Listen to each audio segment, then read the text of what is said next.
My name is Debbie Onions and I go to Christchurch with my family. Today I've been asked to look at Isaiah 50.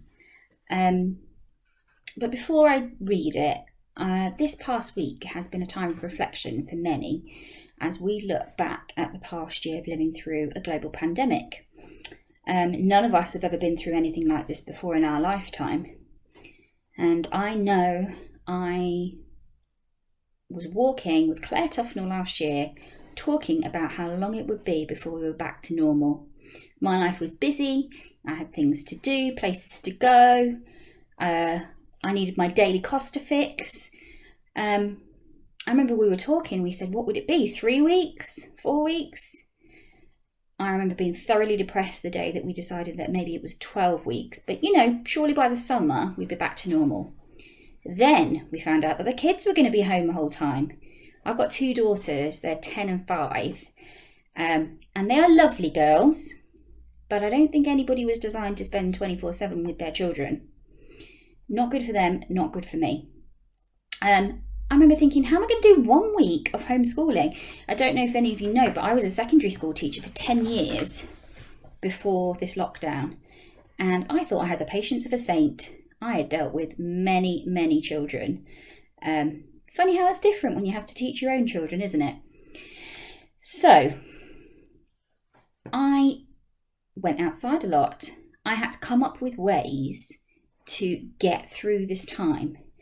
And I guess at the beginning, I thought that I could thrive. I thought that I could get jobs done. I was active, I was busy, I was motivated. But I know that, like a lot of other people, this last winter lockdown has been really tough for a lot of us. I'm missing family, especially my sister who lives in London and my nephews. We are all missing each other. And our reading in Isaiah 50 today talks about endurance. It is a key theme that runs through the Bible.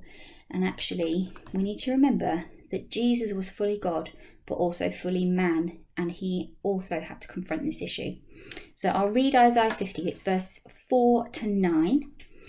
The sovereign Lord has given me a well-instructed tongue to know the word that sustains the weary.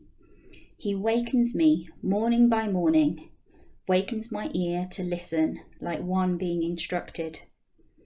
The sovereign Lord has opened my ears. I have not been rebellious. I have not turned away. I offered my back to those who beat me, my cheeks to those who pulled out my beard. I did not hide my face from mocking and spitting. Because the sovereign Lord helps me, I will not be disgraced. Therefore, I have set my face like flint, and know that I will not be put to shame. He who vindicates me is near. Who then will bring charges against me? Let us face each other. Who is my accuser? Let him confront me. It is the sovereign Lord who helps me. Who will condemn me?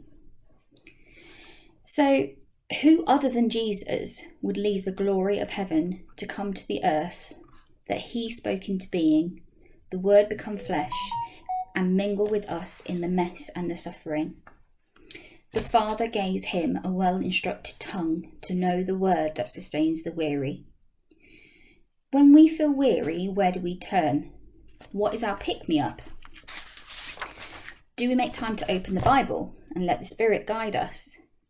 When we are energized, are we filling ourselves on his word, ready for battle when the chips are down?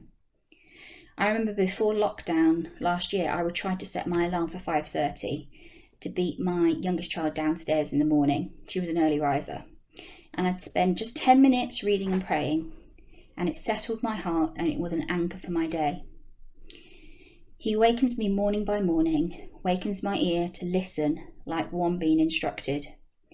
We are in a spiritual war, and why not start each day on a winning streak and get one over the enemy before the day has even begun?